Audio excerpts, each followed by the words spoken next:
we talk a lot on this channel about healing the inner child, healing the wounds, and a lot of what I do is supportive of all of you beautiful folks. And I had an experience recently, which, even though it's deeply uncomfortable to me to be in a situation where this is what I'm going to do, I feel like it would be supportive to you all to have that experience of my own personal vulnerability, just to just help drive home exactly what this channel is about and about the healing that I am trying to instill out there into the world.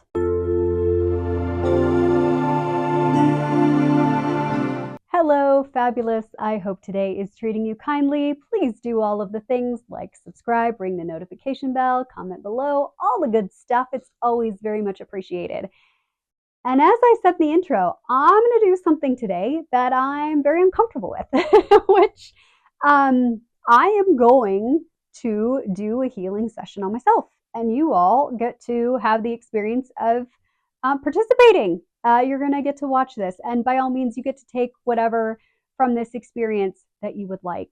And as much as I love self-healing, don't get me wrong. Like, this is one of the best forms of self-love, is to provide yourself with the level of support and healing that you need as an individual. What I don't necessarily appreciate personally is having an audience of my own healing. But you know what? The way I figure it is, if you are someone who is dedicated to your own growth and dedicated to supporting others and becoming the highest and best versions of themselves while you are simultaneously working towards becoming the highest and best version of yourself, sometimes it's required to have that level of vulnerability, that level of, hey, look, I'm human too. I do not have it all figured out.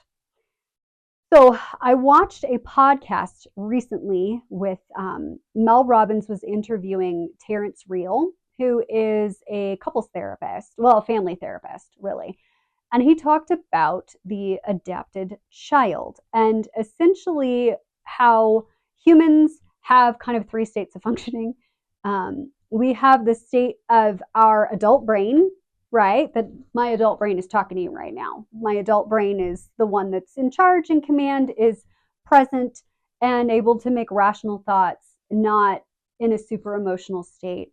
And then, of course, we have like inner child. And he talked about our inner adapted child, who I have noticed a lot personally, that when I experience emotional distress of any variety, I become my inner adapted child. What adapted child refers to is who you learned to be in your formative years to survive in the environment in which you existed. So this can be comprised of fight, flight, freeze, fawn. So fight, flight, you've heard that a lot. I'm either going to fight this off or I'm going to run away from whatever it is.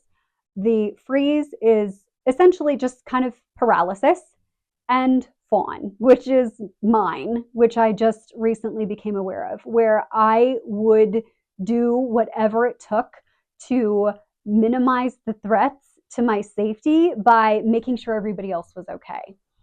By basically, my adapted child is one who will people please, one who will do whatever it takes to kind of minimize the damage so that I can escape and be safe and feel safe. And as a kiddo, there were a lot of opportunities for me to not feel safe. And for me, I think that my adapted child, who is brilliant, by the way, so is yours, chose fawn, is because I couldn't fight. It wasn't safe. I would have been probably unalived pretty quickly by the very dangerous adults that I had in my experience if I had chosen to fight. I couldn't run away, always. When I could choose flee, I absolutely would. But sometimes there's nowhere you can flee in your own home or when you are in a confined space and there's nowhere to go. Freeze, yes, that had been an option, but usually my circumstances would require some sort of action. And so freeze would not have kept me safe at all. And so I chose fawn, which is, you know, make peace, appease, take the blame, get shouted at, do the thing, whatever it is, to like get everyone to simmer down. And that was my reality. And what I've noticed, especially recently since this has been introduced to my brain, that when I get emotional, in other words, if I feel not safe in my body or in my emotional experience, if something makes me feel triggered, if I get activated, I become my adapted child. I become my adapted child. And what Terrence Real talks about is how we can protect our adapted child. Our adult brain can put that adapted child, who many of us pull out because we don't even realize that that person is in there, but that's who we become when we're upset, whether we're angry or scared or sad or not feeling safe or not feeling heard or not feeling honored or whatever the thing is. We become that child because that's who we needed to survive. Little adapted Amber survived very, very well. She knows what she's doing. And also, she deserves a break. She deserves to have all of those things that she didn't get to experience when she was little. She deserves to feel protected, to feel advocated for, to feel seen, to feel heard. She deserves that. And utilizing our adapted child does not make us self-abandon. That doesn't mean we're bad or wrong. It just means that we're calling forward a part of ourselves that essentially has been our shield throughout our entire existence. And this inner adapted child has been doing a lot of work for a lot of time. And now maybe that's not necessary. Maybe my adult brain, my frontal cortex, all the thinking judgment spots, I'm grown now. I'm still that adapted child on some level. But the thing is, she doesn't need to do that anymore. She doesn't need to protect me. My adult brain can protect me. My adult brain can stand and face whatever the thing is and keep that little girl safe. Little adapted Amber can sit behind grown-up version of Amber and know she's going to be all right. Know she's going to be okay. Know that she's going to be protected. Know that she can finally feel safe and feel like not necessarily that her guard needs to be down, but she doesn't have to be alert all the time. So this again is that area of vulnerability, which I don't like, but we're going to do it anyway because it's good for us, right? Sometimes we got to do things that don't feel nice, that maybe feel challenging, that maybe feel uncomfortable, but for our highest and best good. So come along with me as I work with little adapted Amber to make sure that she feels safe. So if you would like, you're welcome to do this with me. And whatever emotions come up, it's okay. It's okay. We're human. We're going to have this human experience together. And it's all right. Emotions come as part of that. And I say this as much for me as I say it for you. Whew. So let's get started. I'm going to allow my eyes to close. I'm going to allow my breath to soften into the belly as much as I'm willing to allow. I'm going to wrap my arms around myself as I would have done to my adapted child.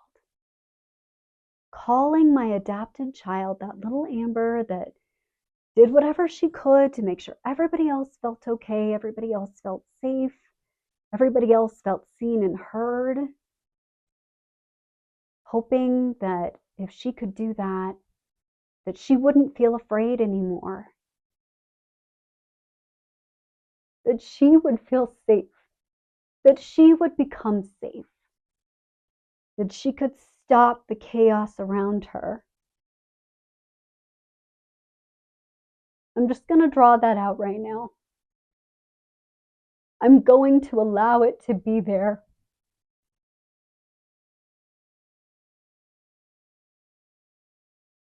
I'm just going to rock gently from side to side. That action helps our nervous system feel safe. It just helps to reduce the trauma that might be trapped in the body. From all those times that little Amber didn't feel safe.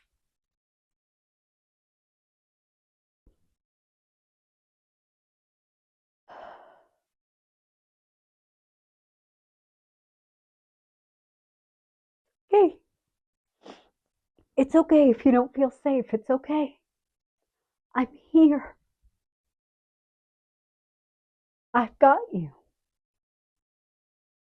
I can't promise that no one's ever going to hurt you again or make you feel not safe, but I promise I'm here. I will always be here. Always.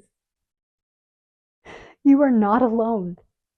You will never be alone again. Ever. You are safe with me.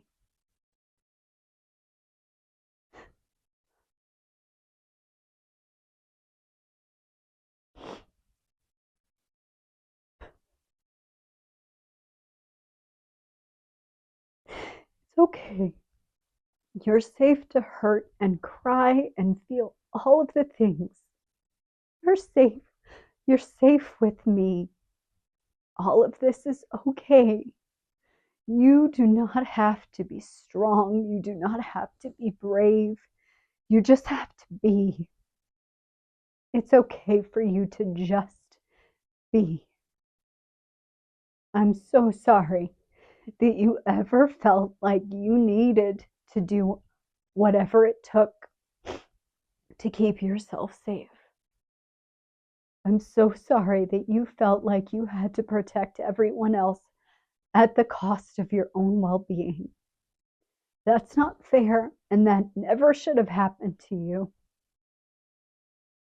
I can't undo what's been done, but I can be here now. I'm here with you. I'm here.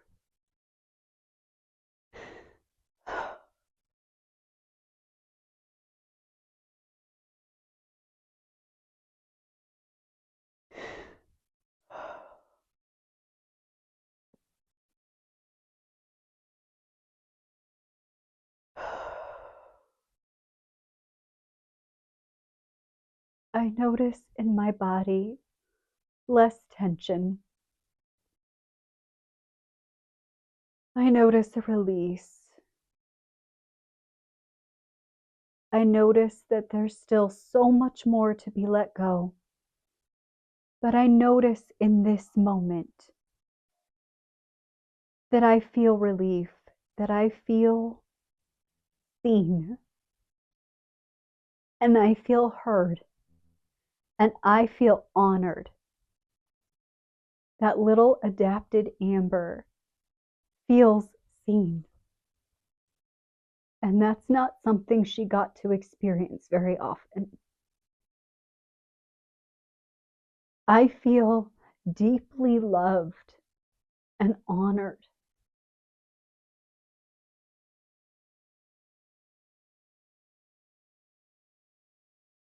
I feel comforted.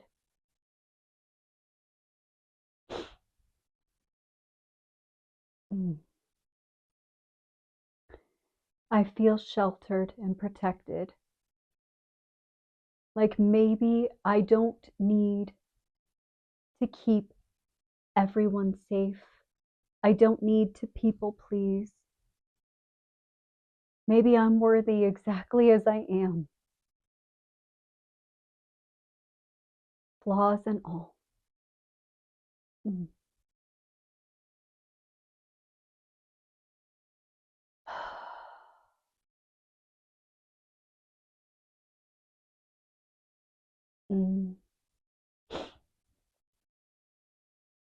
Mm. I do. I feel deeply honored in my soul.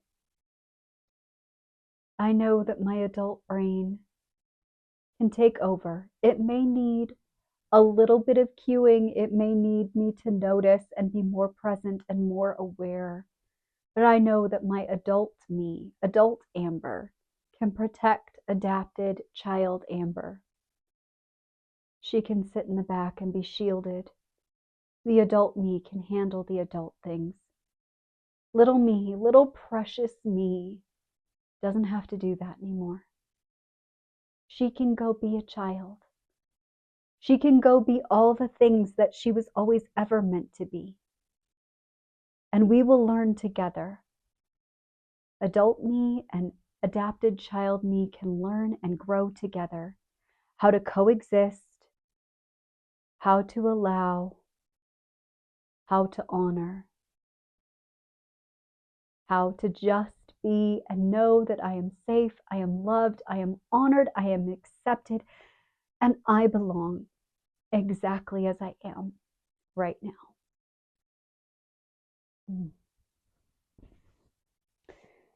Gonna give those arms, those upper arms a squeeze.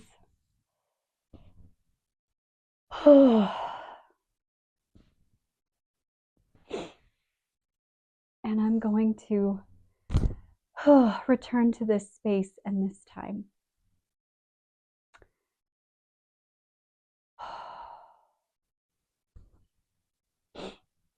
I should have had tissue, but I don't. I will go get some later. That was intense. I don't know if you had a similar experience or just kind of sat with me as I did that healing experience. Thank you, with glitter on it, for choosing to be present in that. I know it was hard. It was hard for me, obviously. And I imagine if you chose to participate too, it might have been hard for you as well. And I honor that. I honor how brave, how courageous that a person has to choose to be in order to have such an experience. And I know that this is the start of many.